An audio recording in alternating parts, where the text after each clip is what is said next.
One of the things I want to say about our music is that we think all music is sacred at Unity.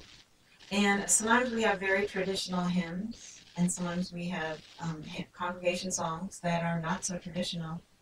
And I wanted to mention that when I hear Lord, it's a very neutral thing to me. I don't actually think of what many people think of, that's Jesus Christ Lord, or maybe Lord God. When I hear Lord, it's neutral to me. But when we sing, and I love that song you just sang because to me, I interpret that as the love, seeing the love in everyone, kind of agape love. And when I hear the word Lord in a hymn, to me it's that same thing. I'm thinking of the Lord in each of us, so the Spirit in each of us.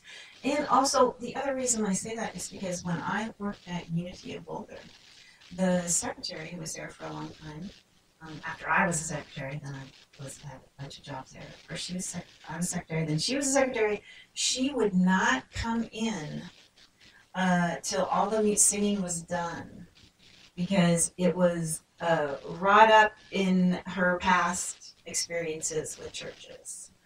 And the reason I'm mentioning that is because it took her a long time to be able to sit in the sanctuary and hear any kind of hymn singing.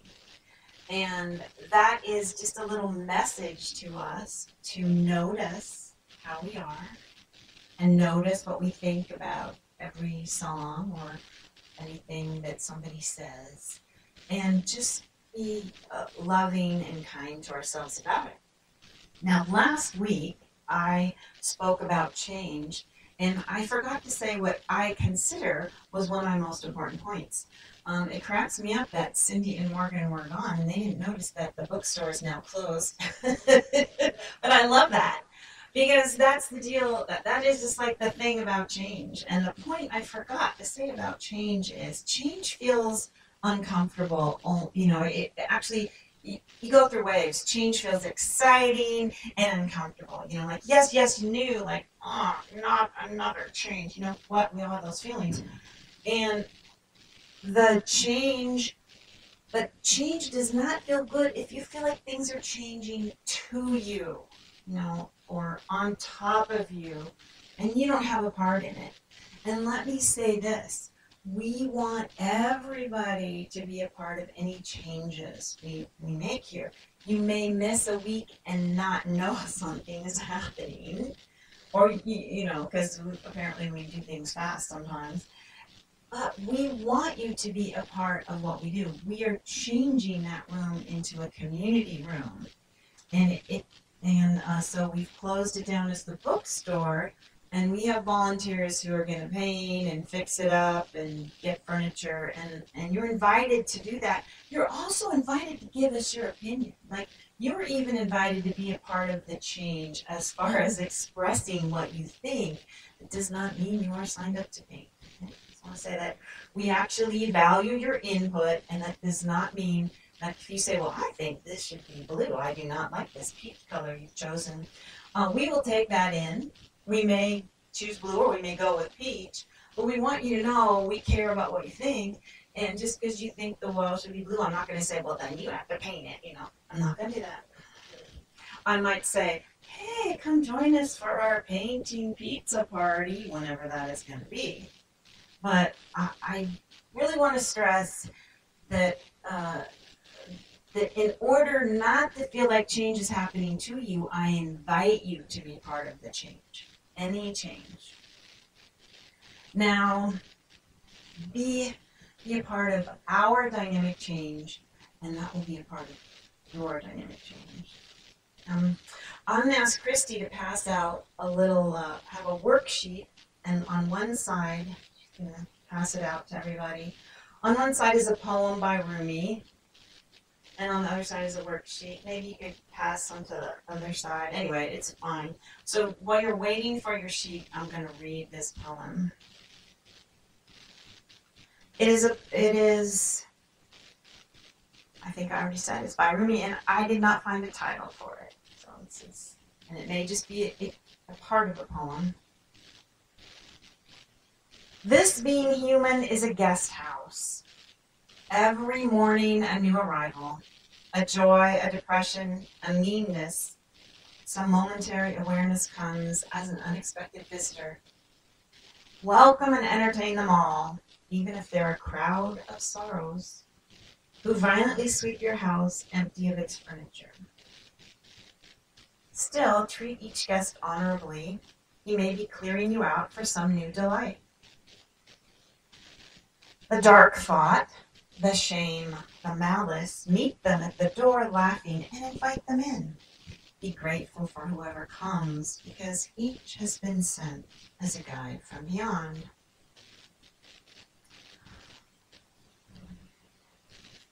So, enough poems on that piece of paper for you too. And later we'll use the other side, the worksheet side. I am such a visual learner that I need to see things. So, even though I like reading it, if it's read to me, it will go in one ear and right out the other. So there you have that poem if you want to read it and contemplate it. I want to talk about Jack Kornfield. He is an American Buddhist teacher. That is to say, he was born in America, and he went off to Thailand, maybe 40 years ago, to learn to be a monk. And then he spent years learning to be a monk, and we all love him because he came back into America and decided that, interestingly enough, he's got a pretty good story about he had a hard time integrating that into daily life, and he formed a whole philosophy and shared it in his teaching about how to be spiritual or enlightened or meditative, and also be engaged with people. So that's his major teaching, is how to go within and keep your heart open and be centered. Do things like meditate and spiritual teachings, and then be engaged with people in a loving, meaningful way. So I realized, and I've read a lot of Jack Kornfield, I realized I had this book. It's called After the Ecstasy, the Laundry. I had it in my bookshelf and I thought I'd read it, but I hadn't actually read it. I started reading it, and I was kind of blown away, because after the ecstasy, the laundry, the title alone kind of tells us that there's living to be done. But this book has a lot of beautiful, interesting things for me, and I just started it. Jack talks about when he went to the monastery in Thailand, one of the first things he had to learn to do was to bow. His teacher said, you're the most recent monk, so you need to bow to everybody who's been here before. And that means he had to bow to, as he said it, he had to bow to some old guy who was just finishing up his life in the monastery to get free food.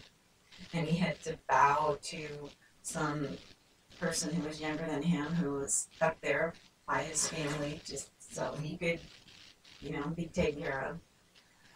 And there's part of him that, we don't bow in America so much. We don't hide, we don't do that. So he felt himself resisting that. And he decided, well, if he was going to be there and he had to bow to everybody, he needed to find something to bow to in every person. And so he could bow to the life well lived, that the farmer who came to the monastery at the end of his life, that maybe he just wanted to relax and he didn't seem to be, on a spiritual path. But Jack found he could bow to that guy's experience. He could bow to the youth and the energy and the aliveness of the kid who didn't seem to be on a spiritual path. He was used to, meaning he would find something to bow to. And then he said he started bowing to everything. He found that it was a delight to go out in the woods and bow to the tree, and bow to the apple, bow to the cup of coffee. All those things. It's because every time he bowed to something, he felt an appreciation for it. Now,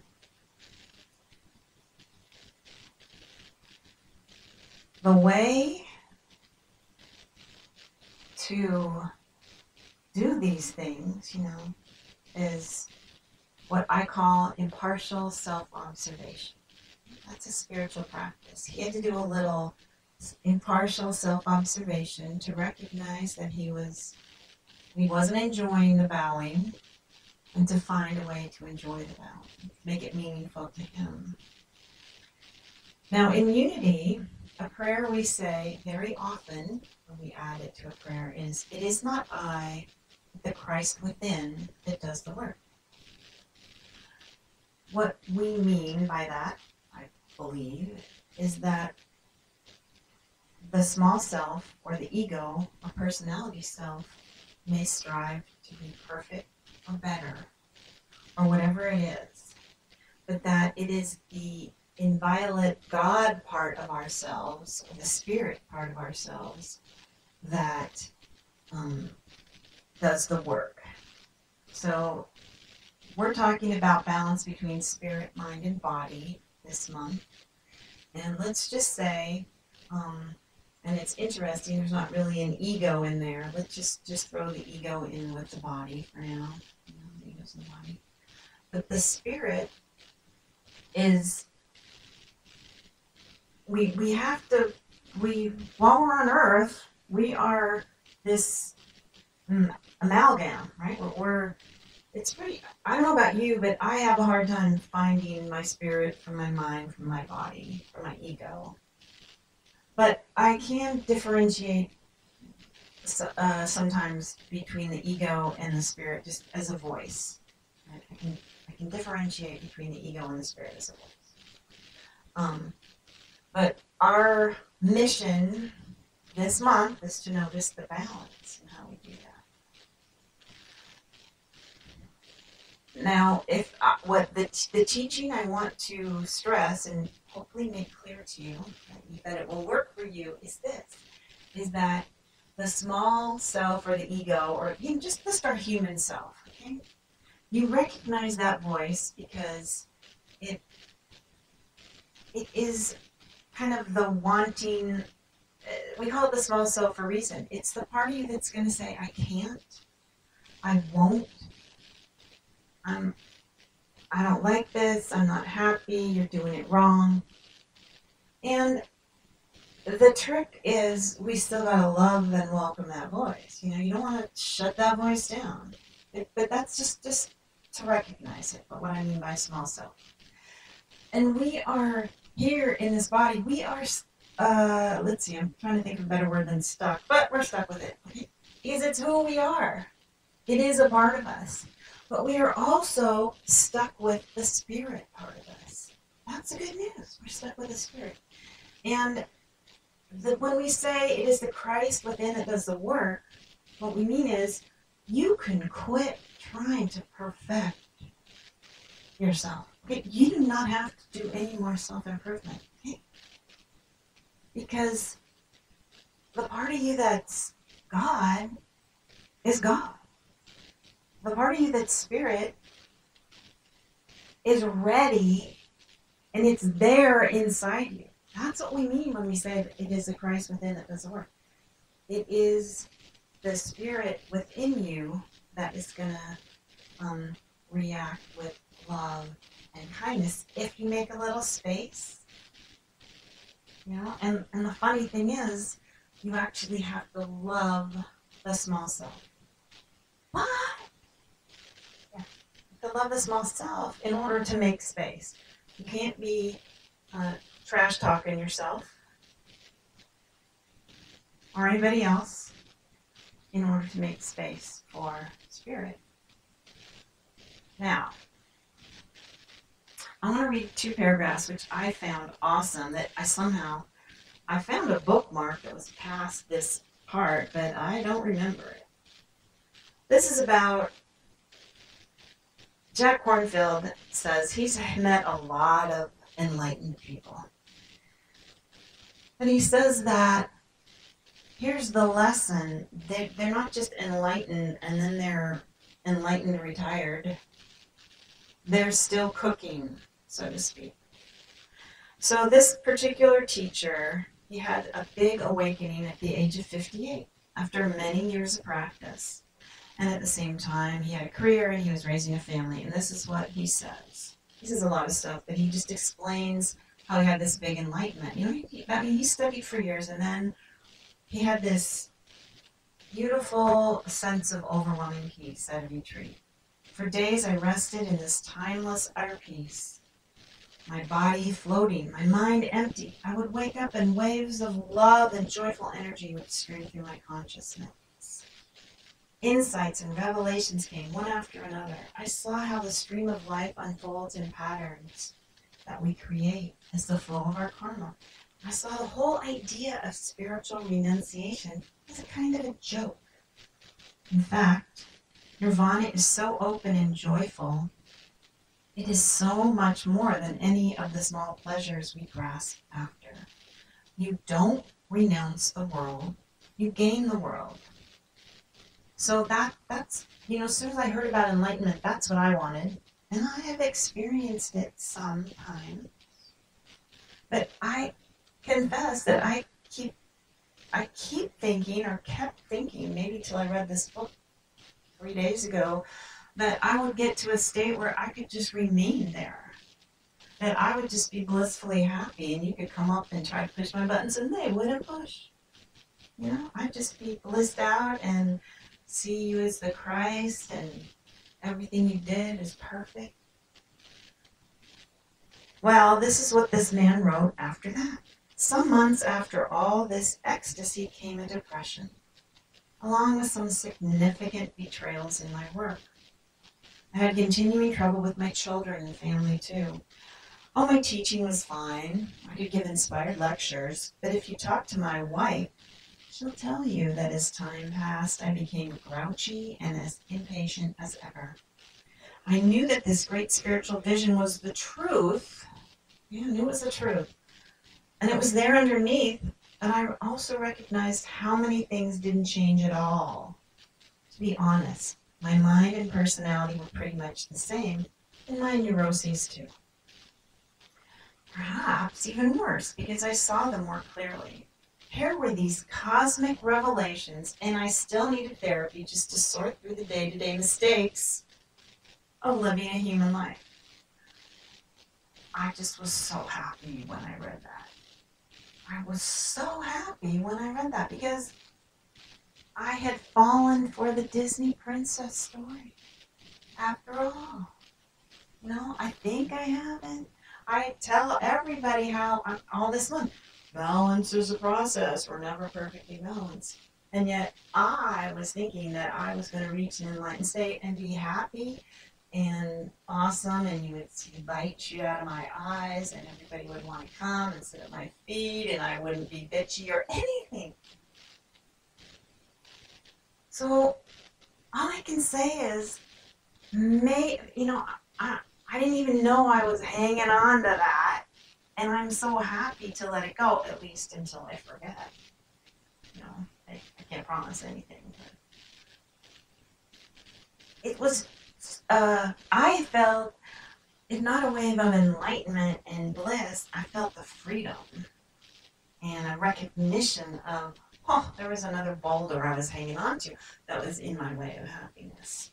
Now, here's what's so awesome about this. It offers us a mirror, which we can look into ourselves, and also an understanding of this idea of eternal change, of constant flow.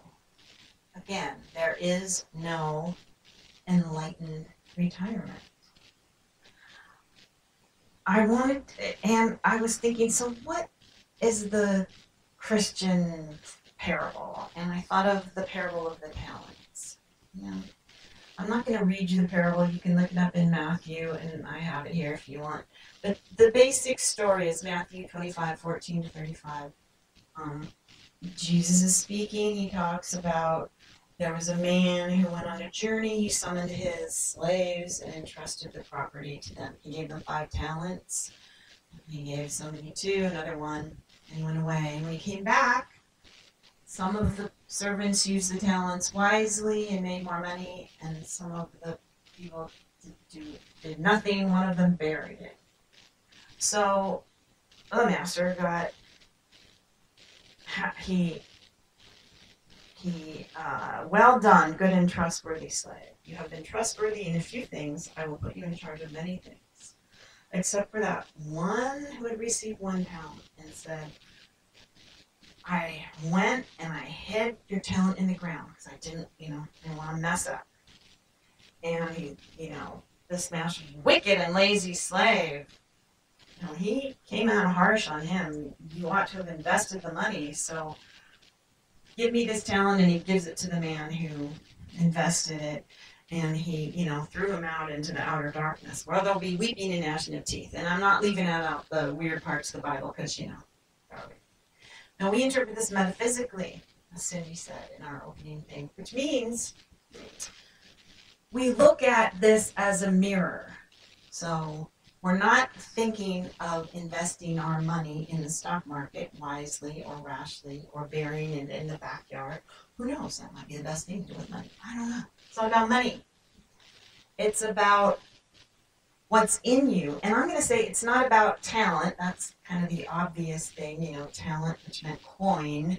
But in our, it kind of means gift. We're not talking about that. I'm talking about it more like bowing to everything that comes along. So maybe the lesson is don't bury something that seems like it's unpleasant, a lesson you don't want to learn, a part of yourself you're not happy with, you'd rather not look at. So instead, that one thing that comes into our life, instead of burying it, we bow to it and we find how it is instead our salvation. Now, I've given you this worksheet, and we are going to take a few minutes. What I want you to do is, if you can just read the poem if you don't want to do the exercise. There's pens in the back of the chairs, and there's also little notepads if you need something to write on. But on the worksheet, you know that it says body, mind, and spirit. We're going to do a little bit now. You can do more of it later.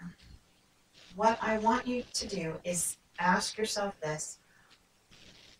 First, I want you to relax. What you're going to do is you're going to just say, what's alive in me now? But before that, I want you to relax. Close your eyes. We're going to do a little energy scan. Sit back. Feel yourself as energy. Just what is moving in me? What is moving around me? Feel this energy extend around you. What you are is energy. A field of light. Feel your aura. Feel what it extends to. What does it feel like to inhabit yourself in your aura to this extent?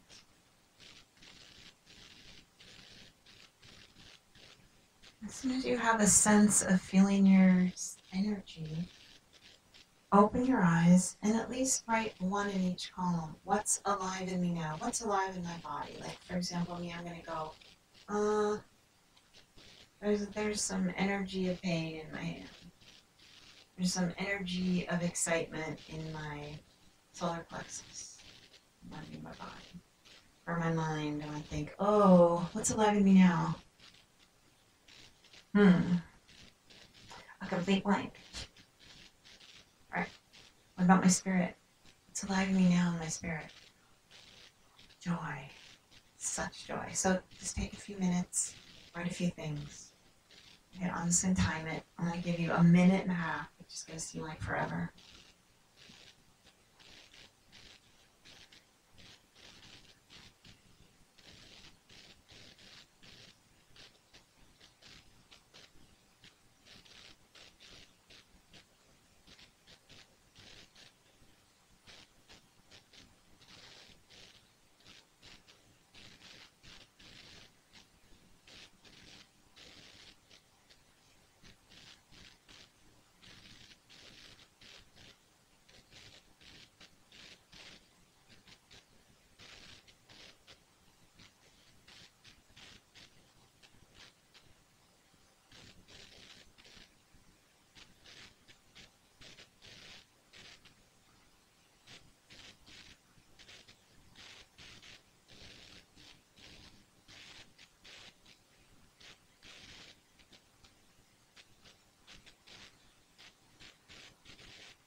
So finish the one you're on and note that you can come back and do this.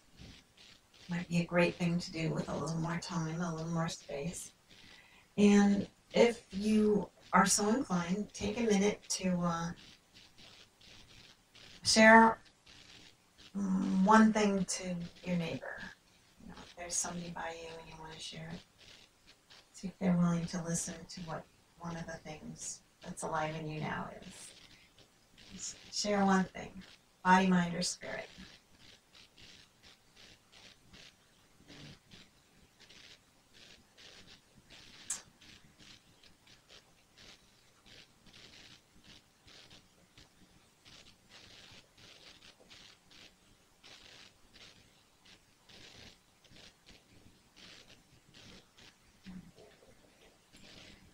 Anybody have one they want to share to everybody? Probably not. Okay.